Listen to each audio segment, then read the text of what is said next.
Donc la question, c'est pourquoi j'ai peur de perdre mon fils? Voilà. Ah oui, là, ça pleure. Ah, une respiration. Voilà la vraie question. Un, deux, trois. Alors, je reformule, hein. Pourquoi Marie-Noël a peur de perdre son fils? Voilà. Voilà, ça pleure. Une respiration. Un, deux, trois. Alors, bon, je vais faire la lecture, hein, juste à écouter. Donc, j'avais besoin de voir déjà que je ne suis pas Marie-Noël et que je suis la conscience. Comment ça te fait, ça, comme idée? Ouais, laisse pleurer. Alors, dis avec moi, je m'autorise à pleurer.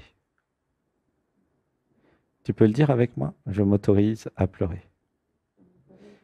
Voilà. Et si ça pleure, ça pleure. Dis-le avec moi. Et si ça pleure, ça pleure. Voilà. Si ça rit, ça rit. Voilà. Une respiration. Un, deux, trois. Alors, il y a juste à écouter. Donc, j'avais besoin de voir que sur les 4000 dernières années, j'ai vécu tellement de vies.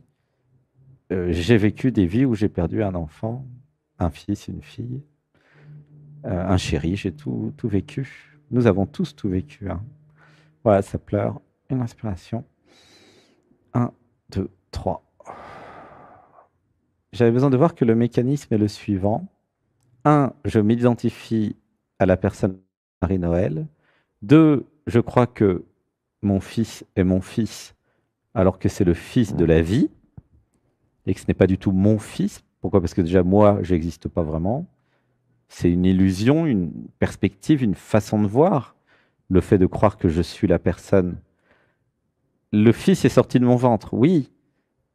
De là à dire qu'il m'appartienne, il y a un écart, en fait. Tu vois, est-ce que tu sens le fait que c'est le fils de la vie et qu'il fallait bien qu'il arrive par quelque part?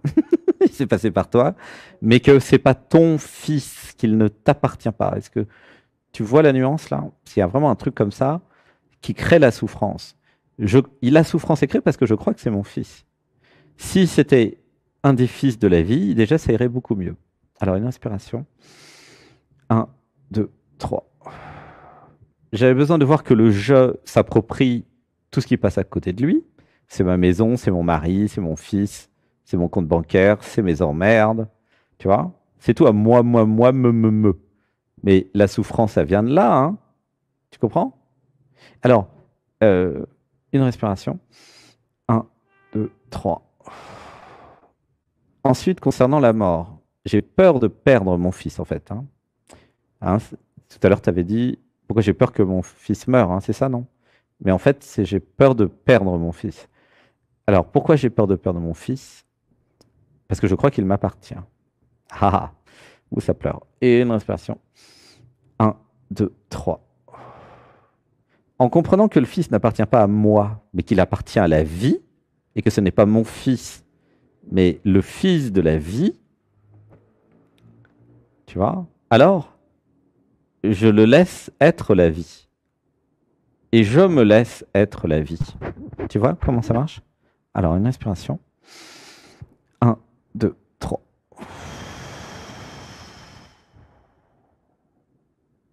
En acceptant que la vie soit la vie, et que les fils meurent, les maris et les femmes meurent, que les gens meurent, alors non seulement j'accepte la mort, et j'accepte la vie, en fait. Tu vois? En refusant que les gens meurent, je refuse la vie. Parce que je me rends malheureuse, je ne veux pas vivre, et même je ne veux pas aimer mon fils, parce que j'ai peur que si je l'aime et qu'il meurt, je vais mourir et me détruire. Tu vois comment ça marche dans l'inconscient? Pour cette raison, je préfère n'aimer personne.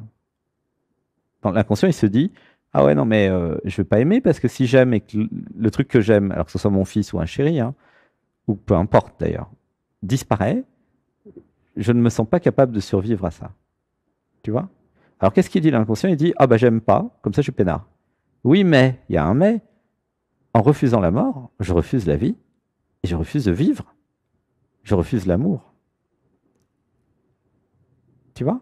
C'est pour ça que je vous dis, c'est un très mauvais calcul, mais l'inconscient, il n'est pas intelligent. L'inconscient, il voit depuis sa perspective de je veux ne pas souffrir. Mais à l'intérieur de je veux ne pas souffrir, il y a quoi?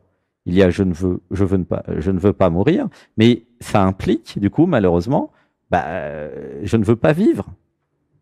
Et écoutez toutes celles et ceux qui ont traversé la mort avec une mort imminente, ils ont commencé à vivre après leur mort, pour la plupart.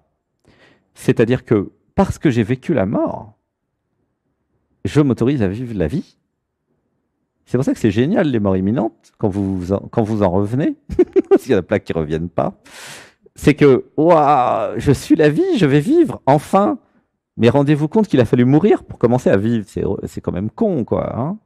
Alors que si vous faites des méditations le dimanche, sans les fuir, et que vous vous dites, ok, il a peut-être raison, Sébastien, peut-être que ça serait bien, j'en sais rien, mais peut-être, soyons pas violents, peut-être que si j'apprends à me désidentifier de la personne et que j'arrête de croire que tout m'appartient et que c'est je, et que si depuis le cœur, ça commence à vivre différemment, et si ça accepte la mort surtout, puisque c'est le sujet un petit peu en ce moment, accepter d'aimer égale accepter de mourir. C'est ça que les gens comprennent pas. Et après, ils se disent, ah, mais pourquoi ça fuit quand ça aime? Ça fuit parce que ça veut pas mourir. Ça veut pas mourir parce que ça croit que ça existe. Or, ça n'existe pas en tant que personne en vérité, ça existe en tant que conscience immortelle. Donc quand vous comprenez ça, de mourir, qu'est-ce qui se passe? J'accepte de tomber amoureuse et amoureux, et je vais mourir à moi-même dans l'amour, je vais me dissoudre, ça va être très désagréable, hein, je vous le dis. Ah ouais, c'est pas un truc agréable hein, de se dissoudre de son vivant. Pour ceux qui sont déjà tombés amoureux, amoureuses, ils le savent. Sébastien, c'est un expert. Hein. Et malgré tout, après autant d'expertise, il continue à se dissoudre. C'est un truc de dingue. Ah ouais. Et c'est toujours le même processus. Toujours le même processus, c'est ça tombe amoureux, ça se dissout, c'est très désagréable, mais ça y va quand même, quand vous êtes un peu courageux. Et après, c'est bien. C'est un peu comme l'eau à la mer, tu vois, au début, ah tiens, c'est un peu frais. Mais quand vous êtes dedans, ouais, je veux plus en sortir. Mais l'amour, c'est un peu ça, en fait. C'est au début, ah, ça se dissout, il y a toutes les peurs qui remontent, c'est chiant. Et puis après, ah non, mais je veux plus partir de là, je veux rester dans l'amour maintenant. C'est vraiment comme quand vous allez dans l'eau, vous baignez, c'est au début, allez, faut rentrer dedans, mais après, vous voulez plus en sortir. C'est ça, c'est l'amour. Tu vois comment ça marche? Alors, comment tu te sens là avec ça? Du coup, tu vois, si tu te désidentifies de Marie-Noël qui a peur que son fils meure, tu comprends que c'est pas ton fils et que c'est pas toi qui vas décider s'il va mourir ou pas. Tu sais qui décide s'il meurt ou pas d'ailleurs? Ça, c'est une vraie question. C'est important que tu vois comment ça marche, la mort. Parce qu'après tout, c'est ça dont on parle. Et puis Madame la mort, je l'ai interviewée plein de fois. D'ailleurs, si vous voulez, je fais une canalisation. Hein, elle est toujours là, elle aime bien, elle adore elle adore s'exprimer à travers ce canal. Parce qu'elle a très mauvaise réputation.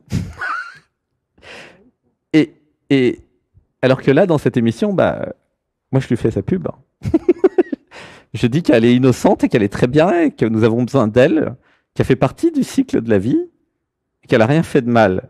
Et il y a vraiment une grande réconciliation avec la mort ici. Et c'est vrai que c'est un sujet tabou. Hein. Le sexe et la mort, c'est les deux sujets. Mais c'est tabou pour le jeu. Mais pour l'être, c'est franchement hyper naturel, la mort. Hein. Autant que le sexe, d'ailleurs. Et autant que l'amour. Les trucs les plus naturels sont tabous dans notre société. Allez savoir pourquoi. Parce que ça fait peur au jeu. Voilà pourquoi. Ça fait peur. Tout ce qui fait peur est tabou. Parce que c'est le système de fuite. Ça fait peur, on en parle. Ah bah oui. Voilà, c'est tout con. Ça fait peur, donc je n'en parle pas. Je ne parle pas de la mort, je ne veux pas regarder la mort en face, je ne veux pas discuter avec la mort. Tiens, bah justement, on va l'appeler. Alors, une inspiration. 1, 2, 3.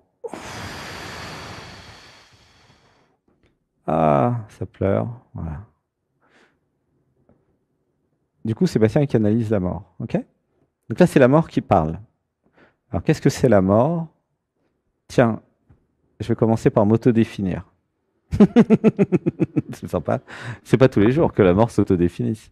Non, parce qu'il y a la mort perçue par l'humain, par le je, et puis il y a ce que je suis vraiment. Hein. Voilà, ça pleure. Une respiration. Un, deux, trois. Comment tu te sens, Marie-Noël, avec moi? Mais tu sens pas une appréhension quand même? Parce que moi, je la sens. Tu sens pas? Il y a un truc. T'es zen, c'est ok que tu parles avec la mort. Je t'aime. Une respiration. Un, deux, trois. Alors, autodéfinition. Alors, hmm. Alors j'avais besoin de voir euh, ce qui est perçu comme la mort, en fait, et la fin d'un processus. Voilà, ça pleure. Une respiration. Un, deux, trois. Le je avait peur de disparaître et de mourir. Le je n'avait pas compris que la mort, c'était la vie en vérité. Une respiration. Un, deux, trois. J'avais besoin de comprendre que sans la mort, la vie n'allait pas pouvoir exister. J'avais besoin d'étudier par exemple les cancers. Les cancers, c'est quand des cellules ne veulent pas mourir. Alors du coup, c'est tout l'organisme qui meurt après. Hein. Si vous regardez un petit peu comment c'est foutu, c'est très intéressant. Les cellules cancéreuses, c'est les cellules qui veulent pas mourir. Parce que si les cellules cancéreuses voulaient mourir, bah elles mourraient puis il y aurait plus de cancer. Non, c'est des rébellions. Elles disent non, moi je veux pas mourir. Tu vois? Donc elles sont dans le déni de la vie en fait. Alors que normalement toutes les cellules, elles acceptent de mourir quoi. Elles vivent leur vie puis elles meurent. Et puis quand elles meurent, eh ben elles meurent et ça crée pas de cancer. Et non, il y a des cellules qui disent non, je veux pas mourir. Et ça crée le cancer. Et après, avec toutes les souffrances que ça crée. Tu vois comment la mort est importante? Sans la mort, tout le monde ne devient cancéreux. Donc c'est con d'éviter la mort. Et oui. Alors évidemment, si vous êtes égoïste, vous dites ah mais je ne veux pas mourir. C'est extrêmement égoïste en fait, parce que ça marche pas comme ça la vie. C'est pas vous qui décidez de mourir ou de vivre. C'est la vie qui décide de mourir ou de vivre. Et vous, le seul truc que vous pouvez décider, c'est de vous désidentifier du je ou pas. Finalement, votre choix il est simple. Si vous restez identifié au je, bah, vous allez vivre la vie du je, qui va être plus ou moins malheureuse. Si vous allez dans l'être, vous allez vivre la vie du je, qui va être malheureuse et heureuse d'ailleurs, hein, ça dépend. L'être, c'est pas que des vies heureuses non plus, hein, c'est de tout. Ils s'en foutent complètement. Mais vous serez aligné avec la vie en tout cas. Tu comprends? Les gens qui sont dans le fantasme de l'immortalité dans le corps physique, tout ça, qui recherchent, en fait, ils refusent euh, la vie, en fait. Tu vois? Et donc, du coup, ils vont mourir en agonisant, ça va être très dur. Alors que, euh, donc ça c'est connu chez les bouddhistes tibétains, si vous, vous acceptez la mort, bah, vous partez quand c'est l'heure et puis vous souffrez pas. Il n'y a pas besoin d'agoniser pendant des jours, quoi. Tu vois? Le truc qui résiste, qui va agoniser, qui va pas vouloir mourir, ça vous l'avez peut-être vu dans vos familles, c'est l'ego, c'est le je, c'est l'identité qui dit non, je ne veux pas mourir, j'ai 1 million sur mon compte, j'ai une belle maison, une belle voiture, une belle femme, ou je sais pas quoi, et non, je ne veux pas mourir. Mais donc c'est le je, l'ego, qui dit je ne veux pas mourir. Mais en fait, il n'a rien pigé le truc. C'est pas au je de décider. Donc plus vous allez apprendre, grâce aux méditations du dimanche, à vous abandonner au corps physique, à l'être, à l'amour, et plus à un moment, quand ça sera le moment, parce qu'à un moment, ça sera le moment, hein, je vous le dis, je suis désolé, je suis désolé de vous... Vraiment rire en fait, ça refroidit pas du tout l'atmosphère. Je suis désolé de vous annoncer là à chacun et chacune que vous allez mourir. Ça me fait vraiment rire. Parce que c'est vrai qu'après tout, je suis la mort, donc ça me fait rire. Mais quand on n'a aucune espèce d'importance. Ça sera toujours trop tôt, ne vous inquiétez pas. Alors en fait, si vous voulez savoir comment je m'appelle, je suis celle qui vient trop tôt. Je suis la mort. Une respiration. Un, deux, trois. Et tu veux que je te dise un aveu? Je ne suis jamais arrivé trop tard. Comprenne qui pourra. Bah oui, je peux pas arriver trop tard. C'est pas possible techniquement. Je peux pas arriver après la mort puisque je suis la mort. Donc, du point de vue du jeu, j'arrive toujours trop tôt. De mon point de vue, j'arrive toujours au bon moment. Tu vois? Mais je n'arriverai pas après, je vous préviens. Une respiration. 1, 2, 3. Donc, grâce à moi, il y a plein de gens qui s'en vont. Et du coup, ça permet aux nouveaux d'arriver. Hein, c'est vraiment comme les plantes. Je sais pas, si tu as déjà planté un pied de tomate. Tu plantes une graine, ça te donne un pied de tomate. La tomate fait des fruits. Bon, ça met des mois, hein, mais 3-4 mois. Et après, tu manges les tomates, si tu as envie. Sinon, elles pourrissent sur l'arbre, enfin sur le pied. Et puis après, paf, ça meurt. Le pied meurt. Et à un moment, bah, c'est en octobre. Hein. Mais des fois, c'est très tard. Mais à un moment, en 15 jours, il n'y a plus rien. Tout meurt. Tu as 50 pieds de tomates qui meurent d'un coup en 15 jours. Poum. Parce que c'est le cycle de la vie et c'est l'heure de mourir. Voilà, ça pleure. L'heure de mourir, ça fait pleurer. Hein. Dans tout le groupe, une respiration. 1, 2, 3. Et quand c'est l'heure, c'est l'heure. À ce moment-là, j'arrive. Et je suis toujours très mal accueilli. Hein.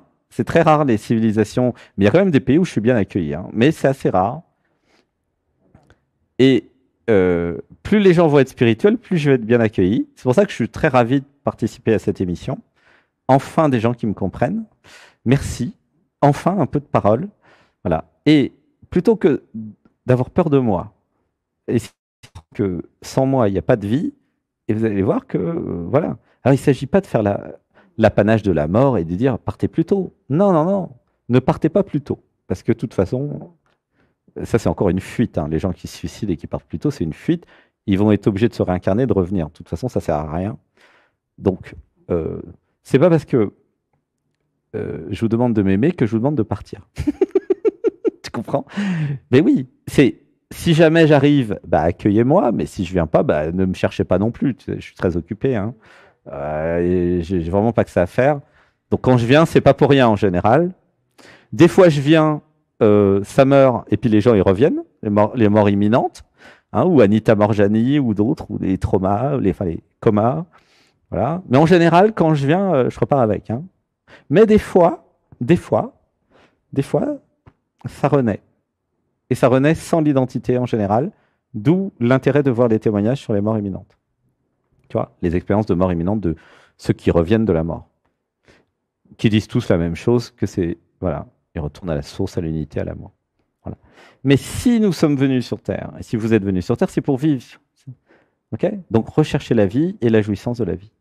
Donc si jamais un jour, parce que pour répondre à la question, qui c'est qui décide si ton fils va mourir? C'est pas toi, ok? Et c'est même pas moi. C'est pas moi la mort. Non, c'est existence. Et c'est son âme en fait. C'est l'être.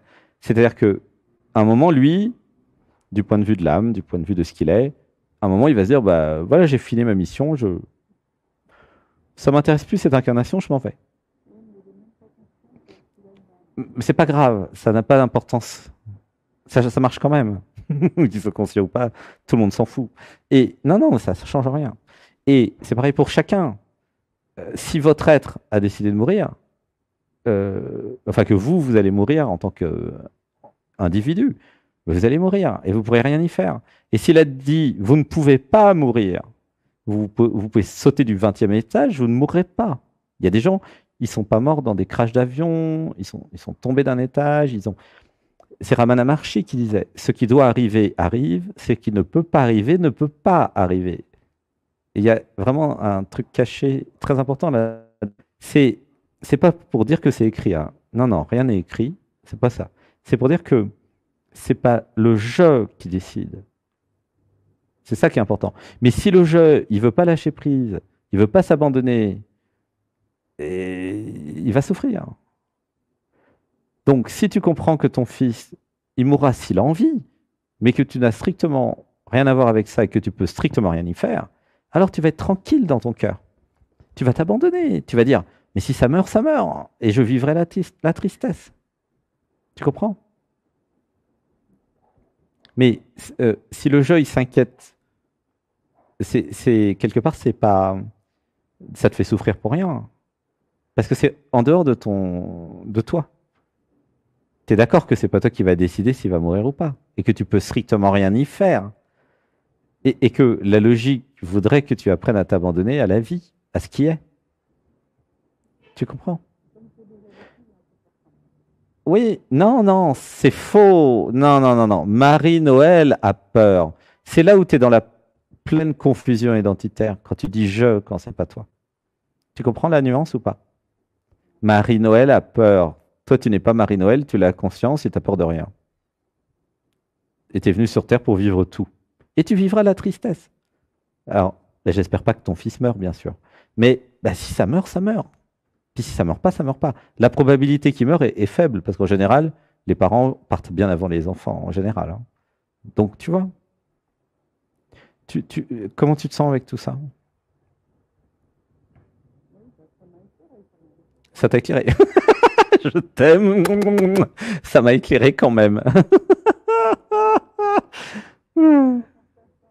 T'avais pas pensé à ça avant? Ah, pour moi, c'est évident, là. C'est-à-dire que le problème, c'est pas la mort. Non, le problème, c'est la perte de quelqu'un que vous aimez. Et derrière, caché, il y a quoi? Votre propre perte. Ah bah oui, il faut regarder les poupées russes. C'est pas du tout la mort dont vous avez peur, c'est la perte. Ok? Et derrière la perte, c'est quoi? Bah, c'est l'émotion de la perte, c'est la tristesse de la perte. Tu vois? Mais tout ça, c'est l'histoire du jeu, c'est l'histoire de la personne. Alors, je dis pas qu'il faut que les gens meurent, c'est bien de pleurer quand les gens meurent et d'être triste, ça permet de vivre la tristesse. Il n'y a pas à être dans le déni de ça. Mais si vous allez dans l'être et dans le cœur, vous allez vivre la tristesse, vous allez accueillir, mais vous allez vous en remettre beaucoup plus vite. Parce que vous ne serez pas attaché à l'objet qui va mourir. Tu comprends? L'intérêt de la spiritualité, c'est d'accepter que les gens partent. C'est un des intérêts. L'intérêt de l'éveil et de se désidentifier de l'ego, c'est d'arrêter de souffrir. C'est pour ça, les méditations du dimanche, c'est bien, je vous en parle tout le temps, mais tout le monde ne les fait pas, malheureusement. Mais c'est vraiment un truc qui va vous permettre de souffrir moins. Après, si vous voulez continuer à souffrir, moi, je m'en fous complètement. Tu vois, je parle à tout le groupe là. C'est pas grave, mais vous pouvez en différer. Mais c'est pour dire que si vous avez envie de souffrir, vous allez souffrir et tout le monde s'en fout en fait. C'est pas un problème, ça c'est votre choix vous. Mais vous avez cette option qui vous est donnée, c'est gratuit le dimanche, de vous désidentifier du jeu pour diminuer les souffrances. Après, si vous n'avez pas l'intelligence de comprendre à quel point c'est génial et important, bah tant pis, ça viendra peut-être plus tard ou pas. Hein, ça c'est vraiment chacun quoi. Ouais. Là, je parle au groupe, hein, je parle pas à toi spécialement, tu vois. Mais non, mais c'est vrai. Hein. Et Marie-Noël qui prend pour, elle prend pour elle. Marie-Noël, elle prend pour elle. Mais tu vois, c'est le voilà. Et après voilà, tu seras tranquille. Mais il n'y a pas de raison de penser que ton fils va mourir non plus, tu vois. C'est vraiment une peur qui vient de la peur de perdre quelqu'un qui m'est cher, tu vois. De perdre quelqu'un que j'aime.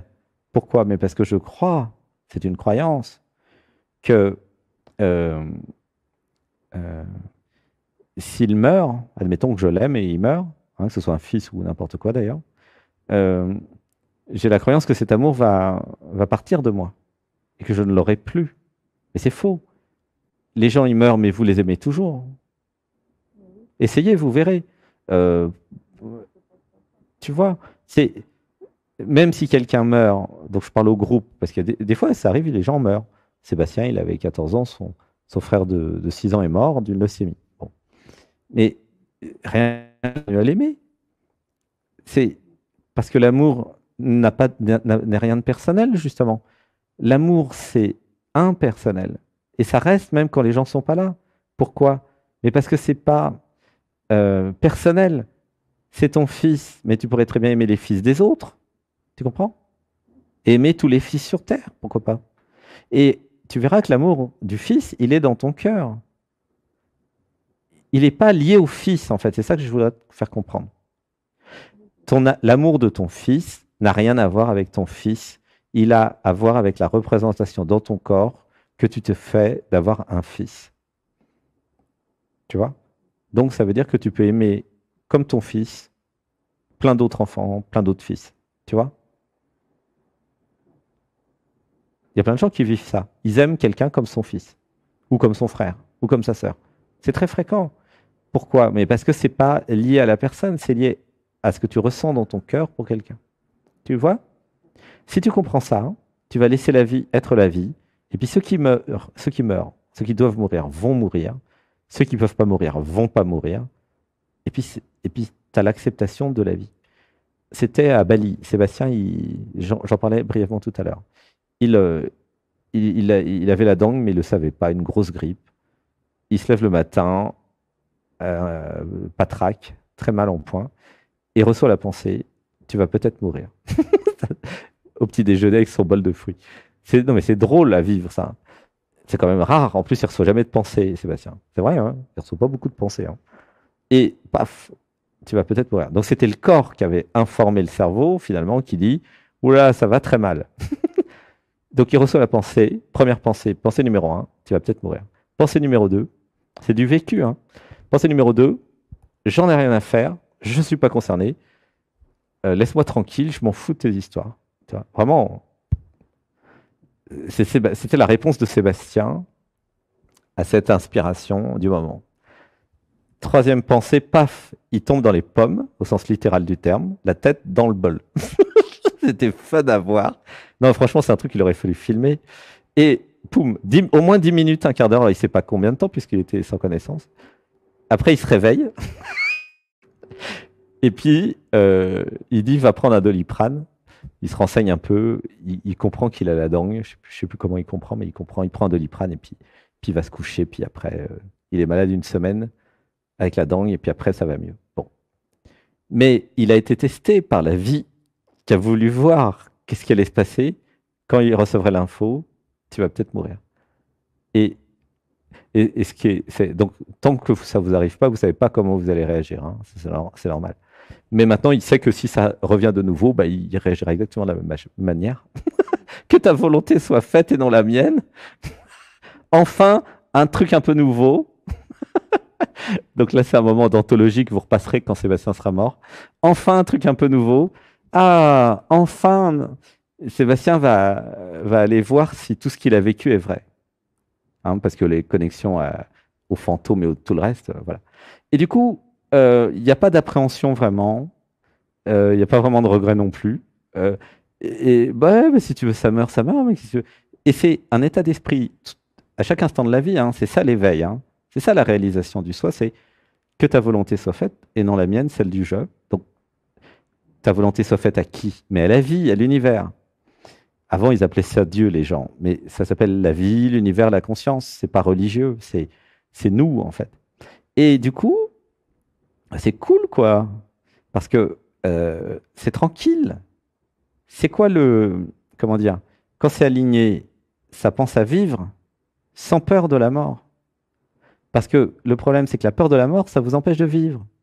Ça vous empêche d'aimer votre fils, d'aimer un chéri, de disparaître dans l'amour. Ça vous empêche de tout, en fait, cette peur de la mort. Donc c'est chiant à force.